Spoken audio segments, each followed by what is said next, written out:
نعملوه في بلادنا. بالنسبة للوثيقة هي صارت وثيقة أولى وتم تسريبها من طرف نعرفش حكومة هذيك. عملنا عليها اجتماع مع الحكومة واعطيناهم ملاحظات منهجية، لأن ما تم تقديمه لا يرتقي إلى مستوى برنامج للإنقاذ والإصلاحات الهيكلية. وهذيك في زوز اجتماعات. هذا اللي صار. بعد طلبنا من الحكومة تراجع الوثيقة وبعد نعودوا نقعدوا. انتر طون صارت مشكلة الفصل المنشور 20 والحوار الاجتماعي واحد وانقطع التواصل مع الحكومة. بعد اللي صار هو توا خرجت أنا الحكومة بوثيقة اللي قدمتها سيادتك متابعة تنفيذ الإصلاحات الكبرى. وسي خليل لخص بطريقة سلسة وسهلة وقصيرة أنه هذا كيف مع الأسف ما ترتقيش إلى برنامج واضح المعالم نجم نقدموه للمنظمات الدولية. هي مجموعة من الإجراءات فيها القديم وفيها الجديد، فيها إجراءات جيدة، فيها إجراءات غير واضحة مع الأسف اللي هي تبقى ديما عناوين. وكما كان يحكي سي محسن كيف لو كومون هي كومون امبليمونتي، يعني تنفيذ هالاصلاحات هذه والاهداف الكميه ومؤشرات المتابعه وهذا يقول هذا هو الامبليمونتاسيون. اليوم هل التشخيص صحيح؟ التشخيص هذايا في تقديركم انا كي نشوف مثلا ما نعرفش نعطي ان اكزامبل تري سامبل، انا دخلنا في الموضوع مباشره. وقت اللي تقول لي انت تحرير الاسعار على اساس المواد الاساسيه وعلى اساس المحروقات، ايش معناها اليوم ينجم يوصل الليتر نتاع ليسانس 3 دنانير و3 دنانير و500، لانه انت باش تنحي منظومه الدعم هذه اللي هي من المطالب الكبرى لصندوق النقد الدولي.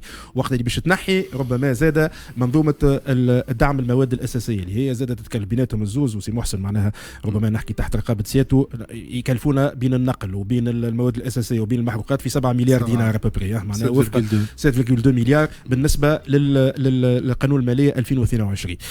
ويقول لك مشيره اخرى ترشيد الزيادات في الاجور وتجميدها هو طالب. وفما حاجه اخرى لهنا انا شفتها الحقيقه في سلايد من السلايد يقارن بين كلفه لتر نتاع البترول معناها ولا بتاع ليسانس في تونس مقارنه بالعديد من الدول الاخرى الامارات والسعوديه اي. لكن لهنا فما حاجه انا نفهم شويه في الاقتصاد، ما تنجمش تقارن بالبوفوار داشا. يعني لازمك كي تقارن كي تبيع له انت ب4 دنانير و5 دنانير لازم تشوف القدره الشرائيه نتاع الامريكي ولا نتاع الفرنسي ولا نتاع الامارات. ما تنجمش تقول راهي هي ب2000 مليم ولا بدينارين والسميق نتاعنا في 430 دينار. نحكيو على ربما 4 دنانير بالنسبه لامريكا مثلا لتر، لكن الامريكي كي يجيو نحسبوا نلقاو ياخذوا السميق نتاعو في 3000 و 4000 دولار. معناها لا علاقه بين المواضيع هذه.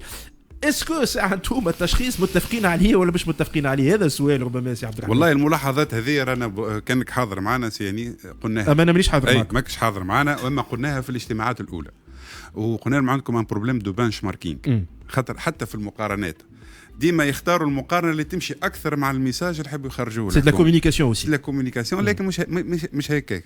يعني ما تنجمش تكون يعني كونستركتيف وايجابي وفي البنش ماركينغ نتاعك في المقارنات الدوليه كل مره تنقص. لازم تقارن مع دول يشبهوك عندهم نفس المستوى المعيشي، عندهم سميق يتقارب البعض. وهذا الحقيقه منهجيا مش متفاهمين. احنا متفاهمين على العناوين الكبرى وضروره اصلاح، وما ثم حتى حد ينكر ضروره اصلاح كتله الاجور، منظومه الدعم، الوظيفه العموميه، منظومه الدعم. والهيئه الاداريه الوطنيه للاتحاد العام التونسي للشغل صادقت نهار 27 ماي اللي فات على نظره الاتحاد على الإصلاحات وكيفية يعني وضعها على المدى في إطار زمني معقول. لأن الحكومة صعبة على روحها حتى باش تمشي يعني تتفاوض مع الفامي. قالت نهار عام 26 باش نحل المشاكل الكل. علاش تصعب على روحك؟ يلزمنا الأفق الزمني يبدأ معقول. بلادنا مريضة عندها صعوبات هيكلية، كملت علينا الكوفيد، زاد حرب أوكرانيا والروسية. علاش تصعب على روحك وتقول عام 26؟ يعني تفقد مصداقيتك. ثم حتى حد عاقل في البلاد هذه أنه ربما طلب من الفامي زي سي عبد الرحمن. ما يطلبوش الفامي، نعرفوهم مليح ما يطلبوش. هو الفامي يطلب منك أنك تعطيه برنامج معقول وذا مصداقية قابل للتطبيق. هذا هو.